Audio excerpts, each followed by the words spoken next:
Hello people, voltamos com o futuro ainda, beleza? Eu ainda deixei aqui no quadro que a gente viu a aula passada, Simple Future, para a gente poder comparar os dois, tá bom? Os dois são muito simples, são muito tranquilos.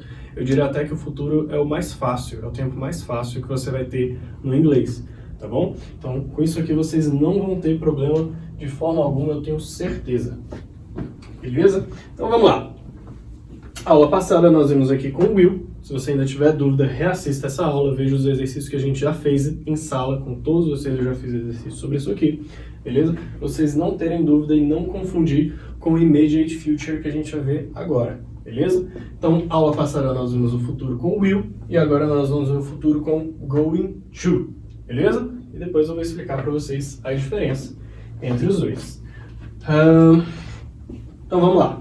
Lá no vídeo de Simple Present, eu falei para vocês que eu não ia dar uma aula só de Verb to Be, né? Realmente não vou.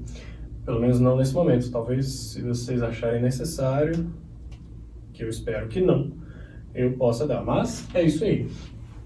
Então vamos lá. Vamos começar agora com uma pequena revisão do Verb to Be. Por quê? Porque eu vou precisar usar o Verb to Be no Immediate Future, tá bom? Então, primeiro de tudo, a gente vai ter aqui os pronomes. I, you, he, she, it, we, you e they. Beleza? Vocês se lembram que para cada um deles eu vou usar uma flexão do verb to be diferente, né? Por exemplo, pro I, eu vou usar am. Pro you, eu vou usar are. Para he, she, it, eu vou usar is. We, you, they, are. Lembrando que aqui, nesses três últimos, nós temos plural. Então, plural vai ser sempre are. No meio, nós temos terceira pessoa. Terceira pessoa sempre vai ser do singular, sempre vai ser is. Aqui nós temos o you, que é você no singular.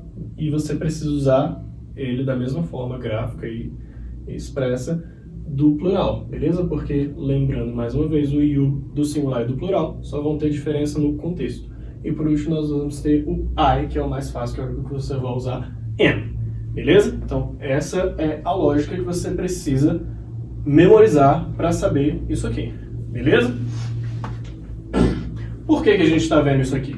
Porque no Immediate Future, nós vamos ter dois verbos auxiliares, tá bom? O primeiro verbo auxiliar que a gente vai ter vai ser justamente o verb to be. Então, dependendo da pessoa que você for usar, que você for escrever a frase, você vai ter que usar um verbo auxiliar diferente.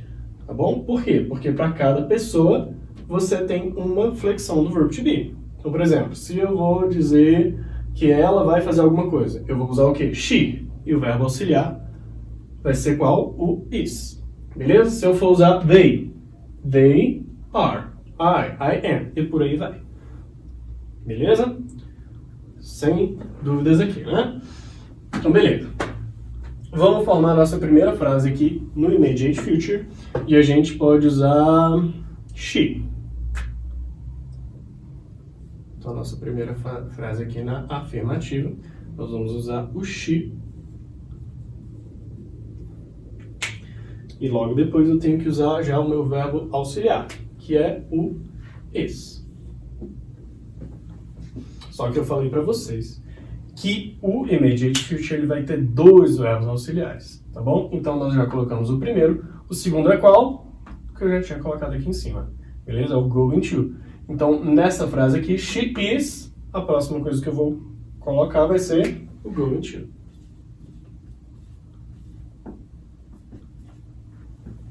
She is going to. Logo depois disso, eu vou ter o meu verbo principal da frase. E aí vem o nosso verbo principal, que vai ser qual? Qualquer verbo que você quiser. Então, eu posso usar, por exemplo, o verbo she is going to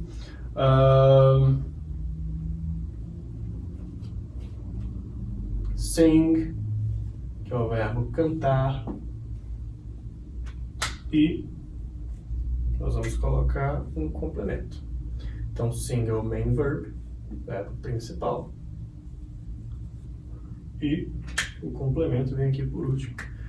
She's going to sing rock and roll, que é o meu complemento.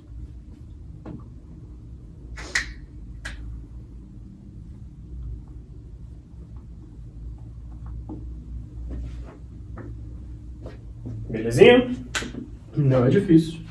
É só você seguir a mesma estrutura, só que lembrar que aqui você precisa ter dois verbos auxiliares. Um sendo o verbo to be e o outro sendo o verbo going to. Legal? E aí, meus queridos, para você colocar essa frase na negativa, sempre que aparecer o verbo to be na frase, no tempo, como verbo auxiliar, ou como verbo principal também, porque se vocês se lembram, o verbo to be é o único verbo que pode ser verbo auxiliar e verbo principal ao mesmo tempo, você sempre vai flexionar o quê? O verbo to be. Você sempre vai colocar ele na negativa, você sempre vai colocar ele na interrogativa, tá bom? Então, quando você tiver o immediate future, o que vai ser alterado na negativa? O verbo to be. Então, essa frase aqui, ela vai continuar exatamente desse jeito. Só que com a alteração aqui no verbo auxiliar is. Então, nós vamos reescrever essa frase aqui. She. E aí já vem a alteração, logo na próxima palavra aqui, que é o is. Então, she isn't, que é o que? Is. Com not.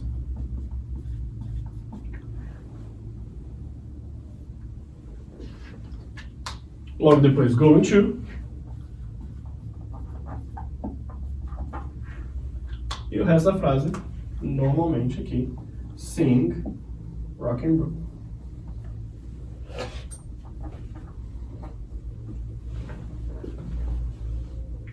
Legal? Na interrogativa, você vai ter exatamente a mesma mudança. Então, qual é a mudança? É o verbo to be.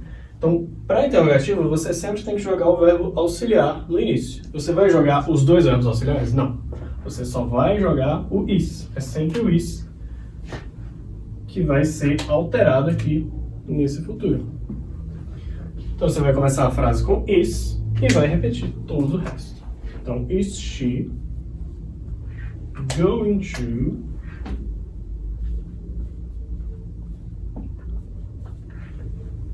sing rock and roll?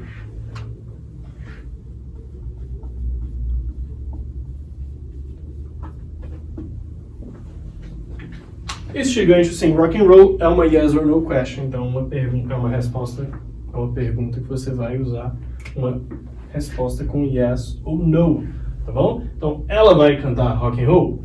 Yes ou no, sim ou não? Então, yes o quê? She, que é o sujeito da frase. E na hora de colocar o verbo auxiliar, você só vai usar o is, mais uma vez, tá bom? Então, você vai colocar yes, she is. Você não precisa colocar os dois verbos auxiliares. Você não precisa colocar yes, she is going to.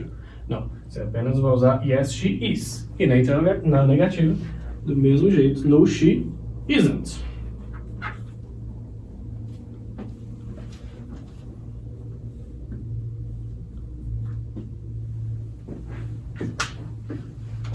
Belezinha? Então, recapitulando, você vai, primeiramente, o immediate future, você vai ter dois verbos auxiliares. Quais são esses dois verbos auxiliares? O verbo to be e o going to. Então, dependendo da pessoa que você for usar na frase, como sujeito, você vai ter um verbo auxiliar diferente aqui. Então, por exemplo, se o sujeito dessa frase fosse I, eu teria o quê? I am going to sing rock and roll. Não seria I is going to sing rock and roll. Beleza? Então, dependendo da pessoa, esse verbo auxiliar aqui vai ser alterado. Logo depois disso, você vai acrescentar o going to e vai colocar o verbo principal e o complemento da frase. Legal? Para você colocar na negativa, você só vai alterar o verbo is, o verbo to be. Se fosse am, seria am not. Se fosse are, seria aren't. Na interrogativa, você vai ter a mesma alteração, ou seja, você só vai alterar o verbo is, o verbo to be. Só ele que vai para o início da frase. O resto continua exatamente no mesmo lugarzinho. Por último, short answer, você vai usar yes, she is, porque você só vai usar o verb to be, e no, she isn't, porque você só vai usar o verb to be. Espero que tenha ficado claro a diferença dos dois aí. Agora, qual é a diferença prática dos dois, né? Porque você viu que é a diferença da estrutura, mas como e quando usar cada um deles? Os dois são futuro. Então, por exemplo, essa frase aqui, we will rock you, nós vamos agitar você. Poderia ser, we are going to rock you. Não poderia? Poderia. E ali, she's going to sing rock and roll. Poderia ser, she will sing rock and roll. Não poderia? Poderia. Só que a diferença vai estar no contexto. Beleza? Qual é o contexto do simple future? Qual é o contexto do immediate future? No simple future, eu vou ter um futuro meio incerto. Tá bom? Então, eu estou falando de algo que eu não tenho certeza, que eu não planejei, que eu não tenho como dizer que vai realmente acontecer. Beleza?